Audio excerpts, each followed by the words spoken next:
اور سپردگی کی جگہ یعنی جہاں اس کا مکان یا اس کی قبر بنے گی، اللہ تعالیٰ اس کو بھی جانتا ہے، اس کا بھی رب کریم نے بندوبست کیا ہے، اور یہ سب کچھ روشن کتاب میں مذکور ہے۔ مزید اللہ تعالیٰ نے فرمایا کہ تخلیق کائنات کا مقصد انسان کے خیر و شر کی آزمائش ہے، اس کے بعد کافروں کے حیات بعد الموت کو سحر قرار دینا۔ وہ کہتے تھے یہ جادو ہے، تو جادو قرار دینے اور ان کی سرکشی کا بیان ہے کہ عذاب میں تاخیر کو احسان شمار کرنے کی بجائے مسلمانوں کو تانے دیتے ہیں کہ عذاب کو کس چیز نے روک رکھا ہے۔ آگے چل کے انسان کی خود غرضی کو بیان کیا اللہ تعالیٰ، فرمایا کہ اللہ تعالیٰ کسی انسان کو کوئی نعمت عطا کرتا ہے تو وہ اس پر شکر گزار نہیں ہوتا، لیکن اگر نعمت چھن جانے پر تو پھر نا امید اور ناشکرا ہو جاتا ہے۔ ملی تھی تو پھر اس نے شکر ادا، چلی گئی تو بڑے شکوے کر رہا ہے۔ اسی طرح اگر مصیبت کے بعد کوئی نعمت ملے تو انسان اتراتا ہے، شیخی بھکارتا ہے، البتہ جو ہر حال میں صابر شاکر رہے اور عمل صالح کرے تو ان کے لیے بخشش ہے اور بڑا اجر ہے۔ اللہ تعالیٰ نے اپنے نبی پاک صلی اللہ علیہ وسلم کو تسلی کے لیے فرمایا کہ کفار طرح طرح کی فرمائشیں کرتے ہیں، کہتے ہیں کہ آپ پر کوئی خزانہ کیوں نازل نہیں کیا گیا، آپ اور آپ کے صحابہ غربت میں وقت گزارتے ہیں تو معاذ اللہ یہ وہ طعنہ دیتے تھے کہ کوئی خزانہ کیوں نہیں نازل کیا گیا، اور آپ کی تائید کے لیے فرشتہ کیوں نہ اترا۔ آپ اس پر تنگ دل نہ ہوں، آپ کا کام تو صرف لوگوں کو عذاب الہی سے ڈرانا ہے۔ اس صورت میں بھی قرآن کریم کے کلام الہی ہونے کا انکار کرنے والوں کو چیلنج دیا گیا ہے کہ اپنے تمام حمیتیوں کو ملا لو اور قرآن پاک جیسی 10 صورتیں بنا کے دکھاؤ، لیکن بنا سکتے؟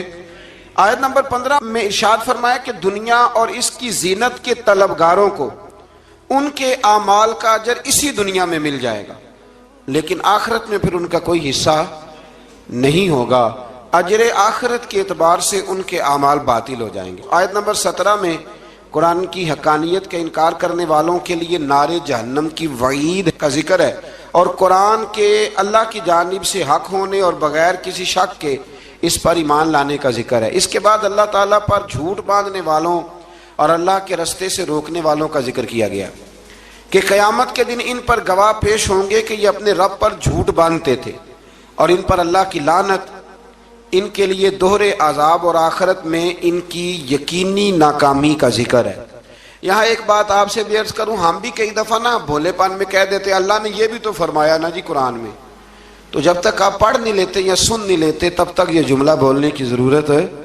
اسی طرح نبی پاک علیہ السلام نے فرمایا جس نے مجھ پر جھوٹ باندھا، جھوٹی حدیث بیان کی، وہ میں نے کہا ہی نہیں تھا پر اس نے جھوٹی حدیث بیان کی، تو حضور فرماتے اس نے حدیث نہیں سنائی بلکہ اپنا جہنم کے اندر مکان بنا لیا ہے۔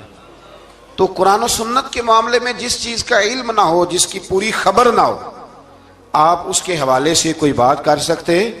احتیاط کریں، بہت احتیاط کریں۔ آیت نمبر 23 میں بتایا کہ جو ایمان لائے اور جنہوں نے نیک کام کیے اور اپنے رب کے حضور عاجزی کی تو یہ لوگ ہمیشہ جنت میں رہیں گے۔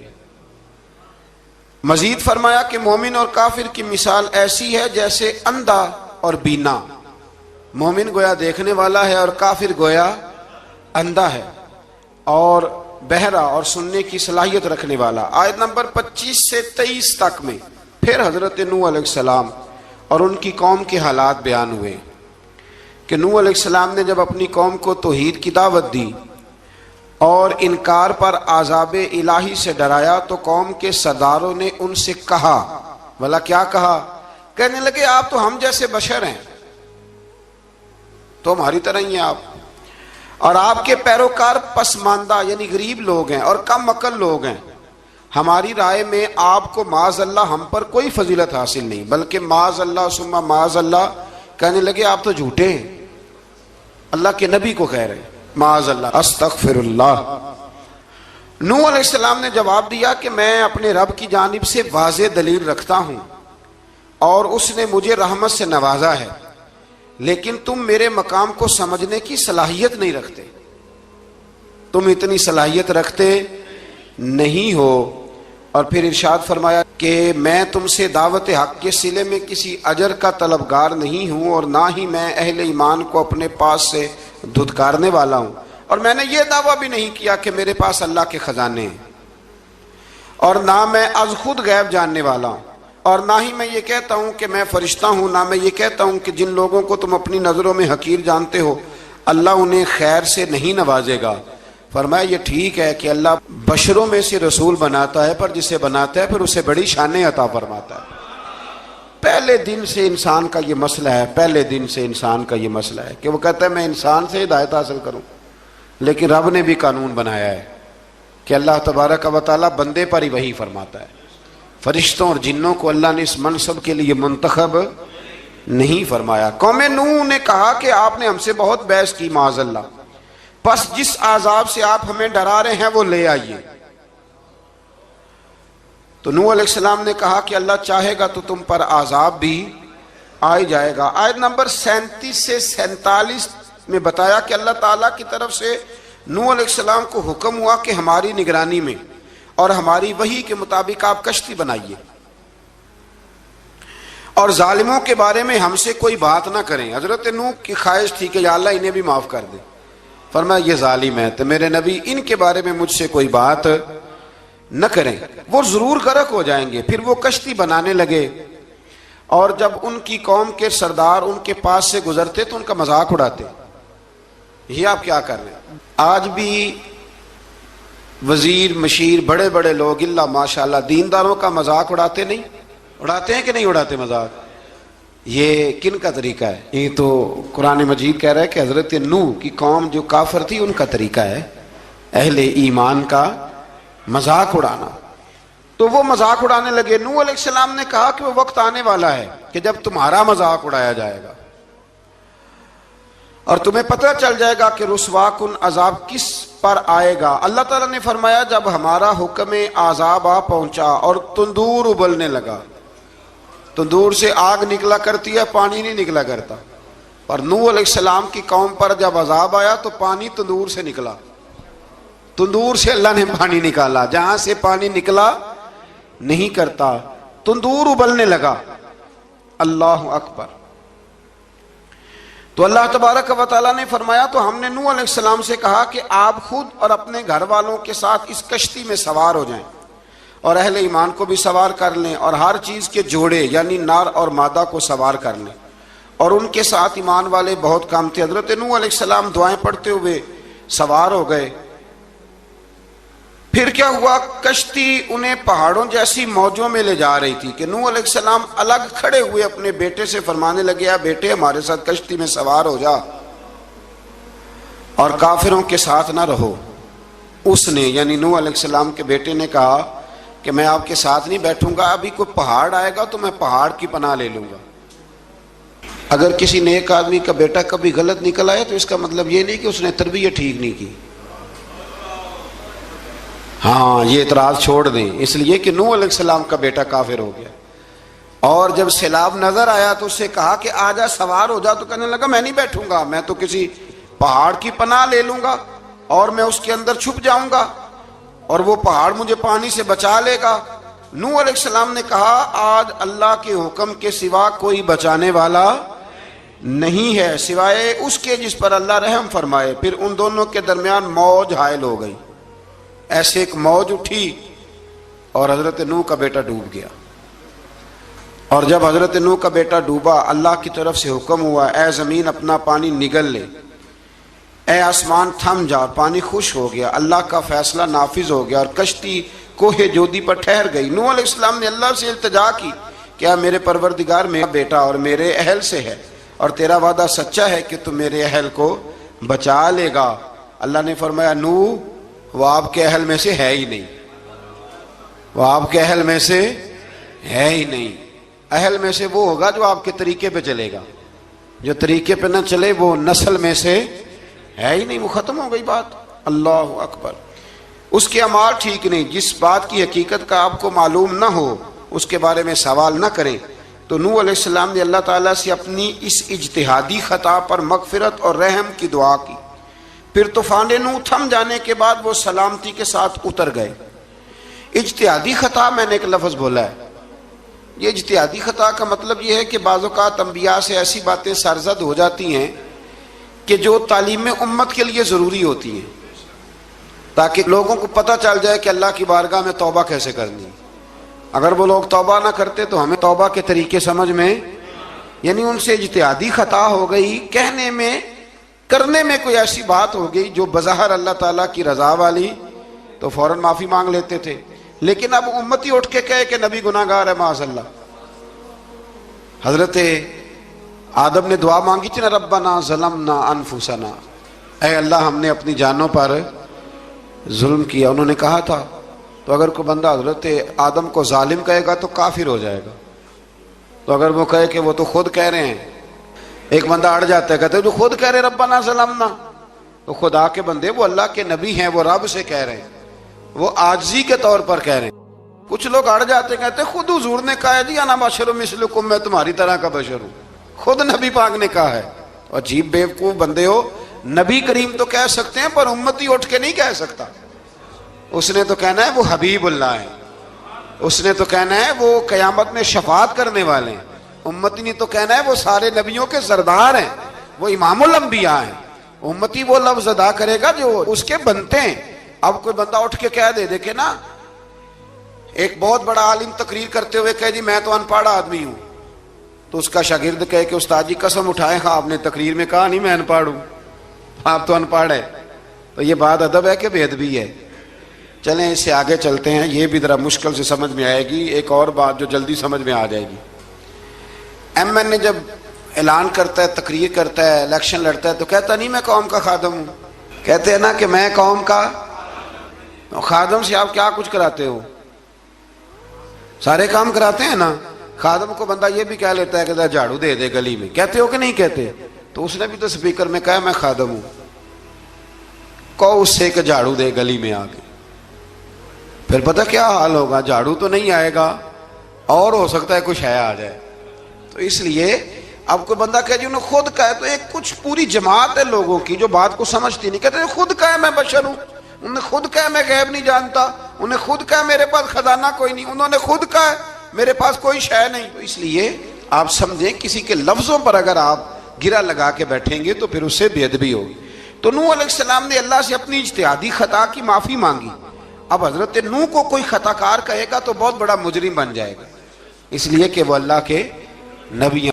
آیت نمبر 50 میں قوم عاد کا ذکر ہے، اور ان کی طرف دعوت توحید دینے کے لیے اللہ تعالیٰ نے حضرت ہود علیہ السلام کو بھیجا۔ ہود علیہ السلام نے قوم سے کہا کہ میں تم سے کسی چیز کا اجر طلب نہیں کروں گا، میرا اجر میرے اللہ کی بارگاہ میں ہے، پاس تم اپنے رب سے بخشش مانگو، پھر اس کی بارگاہ میں توبہ کرو، اللہ تعالیٰ تم پر موسلا دار بارش برسائے گا اور تمہاری قوت میں اضافہ فرمائے گا۔ قوم عاد نے دعوت حق کو رد کیا اور ایمان نہ لائے، بلکہ ہود علیہ السلام پر طنز کیا۔ وہ کہنے لگے کہ ہمارے تو معبودوں نے، ہمارے بتوں نے معاذ اللہ آپ کو پاگل بنا دیا ہے، آپ کو مجنون بنا دیا ہے۔ الٹا حضرت ہود کو کہنے لگے اس لیے آپ ایسی باتیں کرتے ہیں۔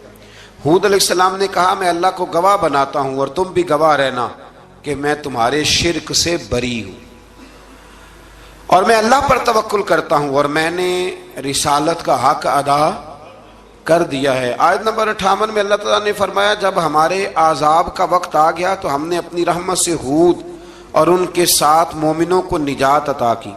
قوم عاد نے اللہ کی نشانیاں اور رسولوں کو جھٹلایا اور دنیا اور آخرت میں لعنت کے حقدار ہوئے۔ آیت نمبر 61 میں پھر سے حضرت صالح علیہ السلام اور ان کی قوم سمود کے حالات کو بیان کیا گیا ہے۔ حضرت صالح نے کہا ہے میری قوم اللہ وحدہ لا شریک کی عبادت کرو، اس سے بخشش طلب کرو، اس کی بارگاہ میں توبہ کرو، اس نے تمہیں زمین سے پیدا کیا ہے، اس پر آباد کیا ہے۔ جواب دیا ہے صالح ہمارے آباء و اجداد کے معبودوں کی عبادت کو روکنے سے پہلے ہمیں آپ سے بڑی امیدیں تھیں، اور اب آپ ہمیں روکنے لگ گئے ہیں باپ دادا کے دین سے، لیکن اب ہمیں آپ کی دعوت کے بارے میں شکوک ہیں۔ صالح علیہ السلام نے اپنی قوم سے کہا کہ یہ اللہ کی اونٹنی ہے اور یہ تمہارے لیے نشانی ہے، اسے چرنے کے لیے آزاد چھوڑ دو اور اسے تکلیف نہ دینا۔ اللہ اکبر، ورنہ تمہیں عذاب پہنچے گا۔ انہوں نے اونٹنی کی کونچیں کاٹ ڈالی۔ صالح علیہ السلام نے کہا تم صرف 3 دن اپنے گھروں میں مزے اٹھا لو،